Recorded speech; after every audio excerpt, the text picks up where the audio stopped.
बिस्मिल्लाहिर्रहमानिर्रहीम नहमदुहु व नुसल्ली व नुसल्लिमु अला रसूलिहिल करीम अम्मा बाद।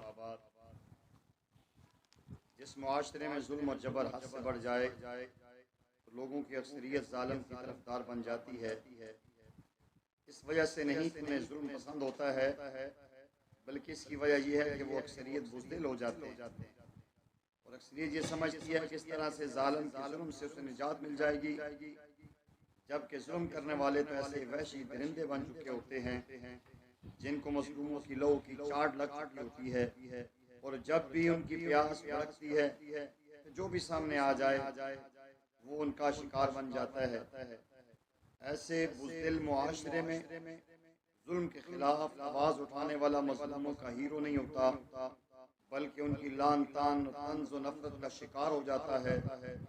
लोग जालिम को दिल में तो बुरा समझते हैं, मगर अमली तौर पर ना खुद जुल्म के खिलाफ दिल में बगावत बुलंद करते हैं और ना ही बगावत करने वालों की हिमायत करते हैं। जुल्म सहना दरअसल जालिम की तरफदारी करने के मुतरादिफ है। वही मुआशरे जिंदा और बुलंद रहते हैं जो अपनी अना, खुदी, गैरत और इज्जत की हिफाजत करते हैं। उस दिलों की न तो अहमियत होती है, ना ही दुनिया में इनकी कोई इज्जत होती है। उस दुली को मसलहत का नाम देने वाले कभी इज्जतदार नहीं खिलवा सकते। हमने अक्सर मुशाहिदा किया है, अशिया ज़रूरिया की मसनूई किल्लत करके महंगाई करने वालों के खिलाफ कभी भी कोई मुअस्सर एहतजाज नहीं हो पाता। इसकी वजह यह है कि जिनसे एहतजाज का खतरा होता है उन्हें सस्ते दामों चुपके से नवाज दिया जाता है। देखा जाए तो हम में से एक बड़ी तादाद परले दर्जे की निफाक की कैफियत में जिंदगी गुजार रही है। जुल्म से नफरत मगर जालिम की तरफदारी करती है। एक वाक़या लिखा है, एक गांव में एक डाकुओं का एक काफिला दाखिल हुआ और वहाँ की तमाम औरतों की असमत दरी कर दी, मगर एक खातून ऐसी थी, जब उसके घर में डाकू दाखिल हुआ उसने डाकू को कत्ल कर दिया और सर काट दिया। वारदात के बाद तमाम डाकू उस गाँव से चले गए। तमाम औरतें अपने फटे हुए कपड़े समेत घरों से बाहर निकली और रोते हुए एक दूसरे को रुला रही हैं और अपनी रोएदात बयान करने लगी। मेरे साथ ये ज्यादती हुई, ये ज्यादती हुई। इतने में वो बहादुर खातून अपने घर से बाहर निकली। औरतों ने देखा कि उसके घर में दाखिल होने वाले डाकू का सर उसके हाथ में है, उसने उठा रखा है और निहायत गैरत और खुददारी के साथ उसकी तरफ आने लगी। उस खातून ने बुलंद आवाज से कहा कि क्या तुमने सोच लिया था कि वो मुझे मारे बगैर मेरी इज्जत तार तार कर सकता था? गांव की औरतों ने एक दूसरे की तरफ देखा और फैसला किया इस औरत को कत्ल कर दिया जाए ताकि इनकी इज्जत बची रहे और इनके शोहर काम से वापस आने पर इनसे ये ना पूछें कि तुमने उसकी तरह मुजाहमत क्यों नहीं की। फिर सब औरतों ने उस बहादुर खातून पर हमला करके उसे कत्ल कर दिया। उन्होंने जिल्लत को जिंदा रखने के लिए इज्जत का कत्लेआम किया। यही हाल आज हमारे मुआशरे का है। मुआशरे के चोर, हरामखोर, झूठे और करप्ट लोगों का ये हाल बना हुआ है। वो हर इज्जतदार और खुददार शख्स को मारते हैं, गरीब और सफेद पोश को हकीर जानते हैं और इस्तेहसाल करते हैं ताकि उनकी करप्शन और झूठ और चोरी हरामखोरी के खिलाफ बात न कर सके। असल में ये लोग अपनी इज्जतें गंवा चुके हैं और इज्जतदारों का जीना हराम कर रखा है।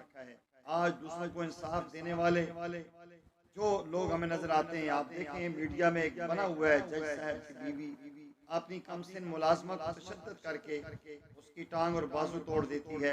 उस बेचारी के जख्मी सर में कीड़े पड़ जाते हैं, वो तड़प तड़प के अस्पताल में जान देती है, मगर सिविल सोसाइटी खामोश तमाशाई बनी हुई मुंह उठाई बैठी है।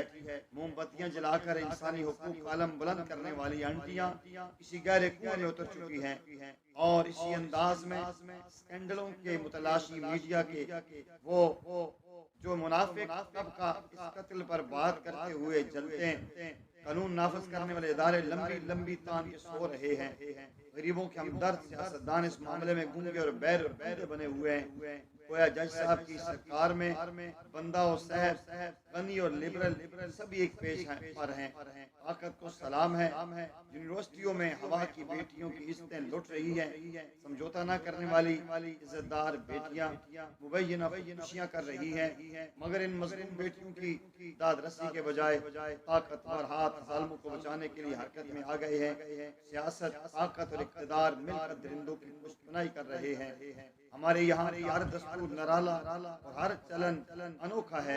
ईमानदार सरकारी मुलाजिम हो तो खड्डे लाइन, ताजर हो तो दिवालिया, इज्जतदार हो तो किरदार कुशी, किसी लीडर की अकरबा परवी और ना जवाजी को सामने लाया जाए। हक और सच सामने लाने वाले के खिलाफ करप्ट लीडर के पैरोकारों का जत्था मुहिम शुरू कर देता है।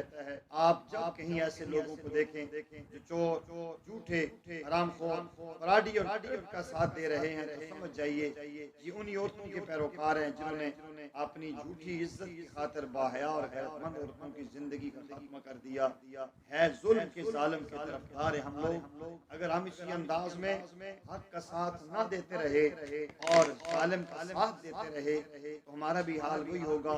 इज्जतें लुट जाएंगी, इज्जतें तार हो जाएंगी और मुआशरे में हमारा